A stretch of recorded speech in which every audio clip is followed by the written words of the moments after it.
events and games. But we're also creating shows around that audience. So there were 3 shows that we're seeing here. I think Battle Babes 1 is essentially a game show wherein we have cosplayers hosting. We have versus about one versus one player games. And there's also Critical Hit. So that one will is about content about strategy and games. Those will be our first set of content, but we will continue to create more content as the months go by. Obviously, we are also looking at mobile casual games and all that and all those other things as well, and we'll be creating content around those genres. Okay, we have another question from Bayani San Diego. How big is your reach so far, and why the youth market? If you look at reach right now, we marketed Forever Socks. Our content is on D5 Studio, but we also choose to put certain shows, certain episodes on Facebook because of the reach of Facebook. And we were surprised. I think in total we're getting about 2.7 million views for Forever Socks. So that tells you the kind of reach that we're able to get on our content, which is multi-platform, multi-disciplinary. We can go anywhere as long as well. The other question is on content. Why the youth market? Why the youth market? As I mentioned earlier, a lot of the content that we're seeing right now, and primarily on television, a lot of that content is actually meant for the older market. But there seems to be this, there's not enough content for the youth. And what's happening as the content is going to YouTube or going to the web and looking for different genres. I think YouTube, based on the statistics, the average person watches about 8 genres. And if you watch on local TV, you don't see 8 genres. So we realize there is this need for storytelling, for expression, for content, wherein people can consume and own. And we realize that's a market that we can cater to as storytellers. Okay, ito, pang-job interview. From Franco, what is your 5 to 10 year plan in D5 Studio? The 5-year plan is to make a lot of money. The 10-year plan is to make a shitload of money. Wait, hang on. Is that your final answer? Because there's a follow-up question here from another guest that I think would be perfect. But that's your... Yeah, well, as everybody here knows, in this world today, it's really foolish to make long-term plans. Because we could plan for something next year and all those assumptions will be obsolete in 3 months. They won't even be valid anymore. So what we have found, what we continue to try to create in the D5 organization is flexibility. To build a team, to build a structure of a group of individuals who will figure it out, who are who are flexible and adaptable enough that they can kaya nilang sumabay and they can adapt to the different changes, whether it's audience preference or taste, whether it's new technology, something new coming out. So it's very hard to tell you, to give you a 5-year plan. We're going to even be hard pressed to put in a 2-year plan or a 3-year plan. Because like I said, what we were last year is radically different to what we are today. Because that's just the nature of the milieu that we are playing in. The arena that we're playing in is just so unpredictable. But it's safe to say that we want to continue making great quality content. The plan is to continue to push boundaries, getting out of the box, to go beyond what you normally see on TV, on the content, to go beyond what we have right now. He actually has a follow-up question. How do you see yourself consistently putting out awesome content? Awesome. By not relying on ourselves, we're open to everybody in this room. Anyone who has a great idea, has a great concept, is welcome. Lahat pinakikinggan namin. I think we're smart enough to know that we don't know everything, that we don't have a monopoly of great concepts. And I think that's the single most important thing. And then, like Lloyd said, we're continuously willing to try different things. There are 2 things. One is we will listen to the audience, And it's not just us listening here, it's actually using technologies to listen. What are we have listening tools, we will listen and figure out what is that clamor. And then we have storytellers in the back. We will give them the insights for them to create more stories. So those two things, it's audience and using your creativity to create more and more stories. Okay, going back to your earlier point of making money within the next 5 to 10 years, we have a question from June Nardo. Is this a financially rewarding project? To be very honest, as of today, not yet, because we are in its very early stages. The Digital 5 content and monetization business is, as everyone can attest to, is still in its infancy. So, to be very honest, not yet. We are not making money of it, but the operative word is yet, because what we're doing is we are putting in the investments, we are paving the way, so that when the time comes, when it becomes more mature, then we're going to be perfectly positioned to take advantage. So no, not yet now, but in the very near future. I can tell you the revenue of the Digital 5 business from the first quarter 2015 to the first quarter 2016 has already doubled. We're up by more than 100% in 2016 over what we sold in 2015. Kasi zero yata in 2015, di ba? So, no, it wasn't. But we've already doubled, so we like the trajectory, and we're really optimistic it's going to go. Okay, we have another question here from Adrian of the fanboysSEO.com. With the groundbreaking announcement of the ESL Manila coverage a few days back, it begs to be asked, would D5 Studio and GG Network be open to covering other competitions like the EVO Fighting Game Championships or the International? Yes, yes, and yes. Okay, moving on to the next question. From John Bueno, where are you planning to put this content online? We're not only showing the finals, the 9 to 11 of April 24 of ESL 1 Manila, we're showing the entire thing. So the entire, 12 hours? 2 days. Di ba ano yung pelikulang 8 hours ba? Sa ano, ito, tatalunin namin, 12 hours ito eh. So it's not going to be only on GG Network online, it's also going to be on Action TV, the whole 12 hours on day 1. And it's entirety as well on day 2, except yung finals, we're also going to put it on TV5. So that's where it's going to be. You can catch it on the GG Network online, you can catch it on Action TV, and the finals you can catch on TV5 itself, on prime time. Okay, and the website for everything else is... For the ESL, it's ggnetwork.tv, right? Yeah.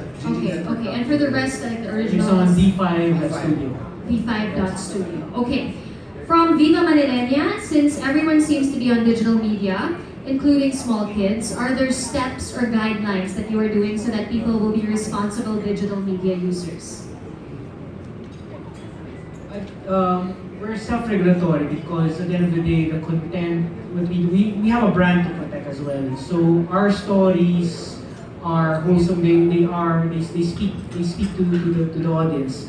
At the same time, when you look at the social media landscape, even for example Facebook and YouTube, these social media platforms also have their own sets of guidelines, and you can't just show any content on those platforms. So those two things. So we're regulating ourselves at the same time. The industry, the platforms will regulate the content that will be out there. Okay, this is from myjuicy.net. Since D5 Studio is a YouTube MCN, which is multi-channel network, is D5 Studio open for partnership with other YouTube channels to be part? Okay. Yes. So yes. How will you engage audiences with the shows? The shows by themselves engaging because they're about stories. So when we put out the content, for example, on our portal, we also promote it on our Facebook pages, on our YouTube. Now, what's interesting there is, one, obviously you have amplification. At the same time, we engage content, we get their comments. And this is actually quite common when we release a show, for example, Forever Sucks. What you will normally see there every Saturday is the word, hey, I want to watch more, nanibitin ako. So, the audience wants to watch the content and they're engaging. And as they become more emotionally engaged and emotionally involved with the stories, they're actually crafting their own what do you call this? Their own idea what how the story would end. For example, one person said, "Hey, I think one of the characters did not ask it to delete the episode." So they're now more engaged with the stories. At the same time, we have our community managers who will continue to engage the audience, and then they try to drum up more support, try to give little tidbits. The other things we also share behind the scenes and all those things to engage the consumers. Moving forward, we're also using new technologies. I think we're partnering with Hopscotch for fan engagement. So as we go from mass awareness, we're now shifting more towards fan engagement. We'll be using technologies like that, like apps, to continue to notify, to add more content, to put more stories behind stories. I think the important part that everyone should realize that the content doesn't exist in a vacuum. It's part of an ecosystem, and that's what Digital 5 offers. It's part of an entire ecosystem where there are people who are going to optimize it, they're going to amplify the content, the community managers answer and engage, reply to the online comments, and then there are the analytics that tell us how the content was received, and then we feed the insight back to the producers, so then they're able to produce better content again. So it's part of that. Aside from that, because of our being member of a bigger group of companies, we have partnerships, like Lloyd said, with platforms like Hopscotch, which is fan engagement. We have ViewMe's here for user-generated content. We have a lot of other things, Shout, that we find on our Sports 5 portal. There's a lot of different things that are just not content. They're also parts, they're bits and pieces of an entire ecosystem that's meant to drive that content and make it more available to more people and more engaging. All right, we have a question from Azrael. Any plans of streaming it on Facebook and other video platforms? That's his call. Depends on the content. At the end of the day, it's about the story. And if we feel that Facebook Live might be a good place to do live content, I think probably with the games, we might explore that sometime in the future. But yes, we don't, at the end of the day, you don't say no to technology. You use technology as an enabling platform. But as also a content creator, we want that content to be protected as well, because we're making an investment behind it. But yes, we will explore, and we're looking at it. We're just looking for the right venue and the right content to use the right technology. All right, here's a question. Ever since TV5 rebranded, TV5 dedicated itself to original content, not the usual Pinoy TV programs. And it also cultivated new talents. Now the question is, how do you intend to keep this pool of talents if recently most talents are, especially the original homegrown ones, moving to other stations? Showbiz na tanong na yan. Well, I'd be the first to admit that it's a challenge. It's difficult for TV5, and we all know that we are constantly ranged against two powerhouses, and that's why all the more Digital 5 plays an important role in the entire scheme of things.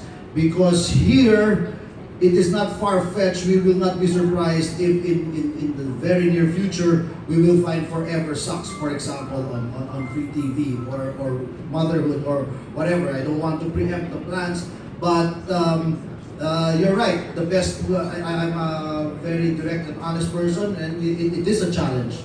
It is a challenge that we continue to live with and struggle with every day. And like I always tell my people, whenever there's a challenge, there's only really two options. It's either we fight or we flee. Fight or flight. And we are fighting in a manner that we know how, that we were fighting in an arena that we feel we have a chance. So whatever happens after that, nobody can really say. But at least our team, our organization, we're here to fight. You're part of the organization. We continue to fight. And malakas ang kalaban, pero ganun din naman yung gilas, malakas ang kalaban, pero nananalo pa rin. So that's how we're doing things. We just continue fighting. Okay, we would like to invite everyone to also step up to the mic if you have any other questions for our VIPs on stage. I'd like to take the chance already to call Ted Suntay and Ann Biagan. Please join us on stage because they are as much a part of this. Lloyd and I provide the youth. They have the good looks. They are the ones who provide the age. These are the mothers in the group. Okay? So Ted heads our operations and Ann Biagan heads the original digital content group. Sila talaga yung susi namin. Kami, pang ano lang kami, pang good looks lang. Sila talaga yung sikreto. Given that they're on stage now, you have the opportunity to ask all of them any questions. So, any questions for everyone on stage? Yes, go ahead.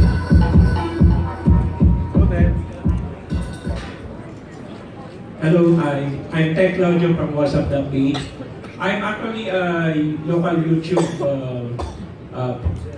content provider as well. So as a local YouTube provider, what does the D5 Studio can provide competitively as an MCN compared to the international YouTube MCNs? Yeah, YouTube mostly is user-generated content. What we do is original content, narratives, magazine type. So it's quite different from what you see on YouTube. So you said you were open to YouTubers providing content to Digital 5 Studio. So if somebody wants to join you to provide the content, so are you open to that? Yes, kailangan mo lang ligawan tong dalawang mga girls namin dito, but yes, we're very open. So how would the partnership be? Would it be monetized as per the views? I think different.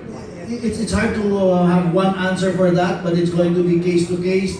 But the end has to be, we should both make money out of it. It has to make business sense for both of us. Well, it might not be business right away, but at least it can be go towards brand building, towards generating more reach or views. But in the end, it has to make business sense for both of us. Thank you. Any other questions, ladies and gentlemen? Okay, I'd like to read the question. The last one I have in my hand. It's actually for the Forever Sucks cast. Okay, we will pass you a microphone. So for the Forever Sucks cast, how do you feel about your show becoming a hit now on YouTube? Actually, it has become a habit for some followers. Yeah! Well, that's awesome, guys. That's freaking awesome. Thank you to all our viewers. For me, I guess this is my first digital series, so it feels great. You know, there's automatic feedback every time we release an episode. Sometimes you don't even parang promote it na nirelease na namin. Basta automatic by midnight, going to Saturday, nakapost na yan. Tapos may mga fans na nag-tweet, oh, episode 10 is out. Kunwari, sabi ko, oh my God, it's out na, papanoorin ko na.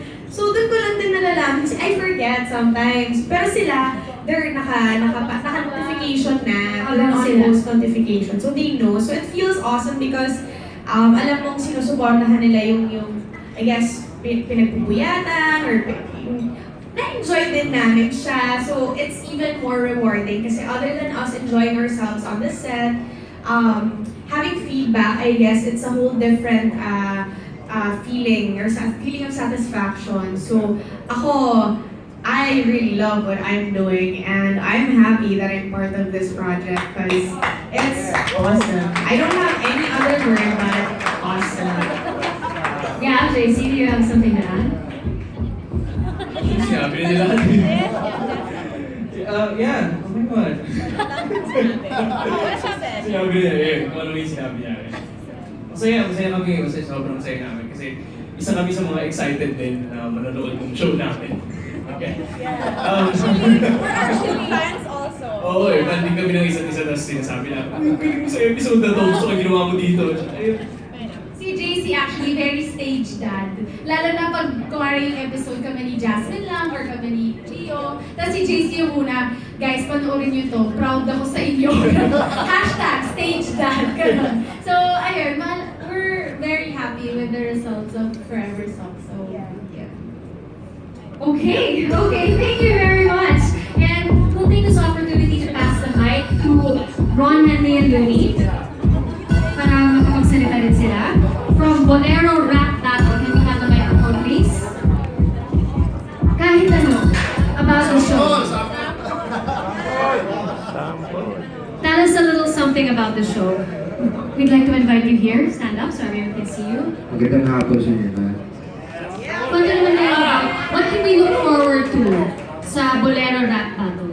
Well, alam naman ng lahat, di ba, na yung flip top, parang yung dating niya sa, ano natin, kabataan, o sa mainstream media natin, parang counterculture siya, di ba? So, naisip namin na gumawa pa ng counterculture. Kasi kung kilala yung rap battles sa bashing each other, tirahan, etong Bolero Rap Battles, parang ano siya, pagalingan ang bola.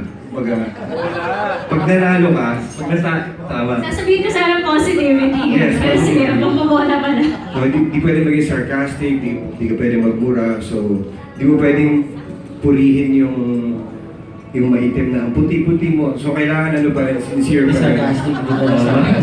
Baka yung sarcastic. Tapos, ayun, yun lang. Ano mga pinta mo ulit? Okay, teka lang. Para surprise, na joke ito. Okay, we know that you have an active fan base online. Now that you're exploring more forms of content, what made you decide to take this project on? Siyempre, dahil TV5 yung nag-offer. Ayun.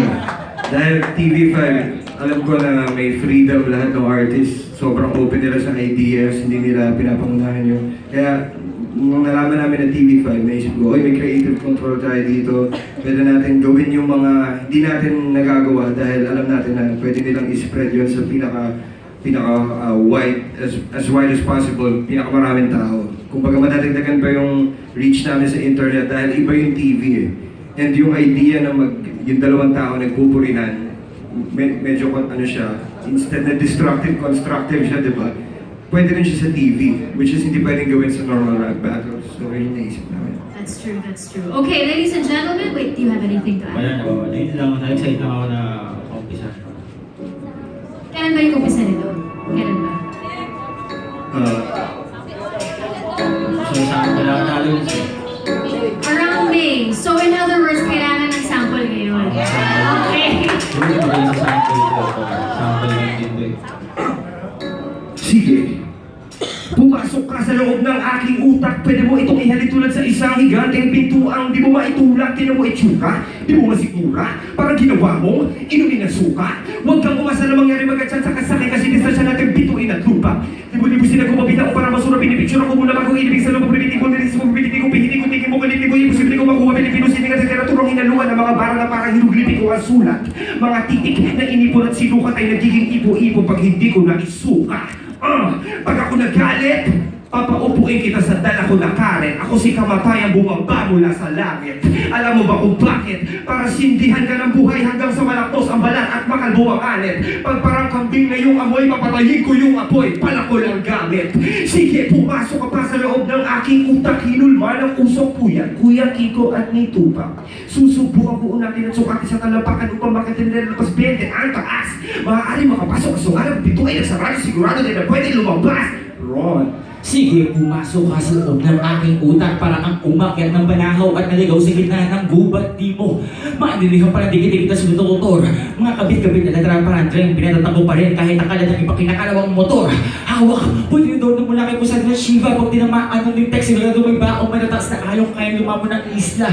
Salamat ginising mo ang pinakamatangkad sa limang daliri ko. Usok ata ang utak at puso mabato panahong panalitiko. Basta mo ang sugatan ko na narawan ng multo, hindi na nagparamdam at ibinabahay ng pula ngayon na may binabawi na ng mga itim na langgam.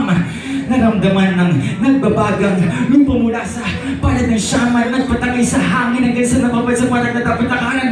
Pagdaan ko mga asumahon yung iba tapos ng parapit at surol. Nilabas silang hindi yun, nakalimutan ko na, pero we be live kaya maraming salamat sa TV5. Ladies and gentlemen, Ron, Henry, and Julie from Bolero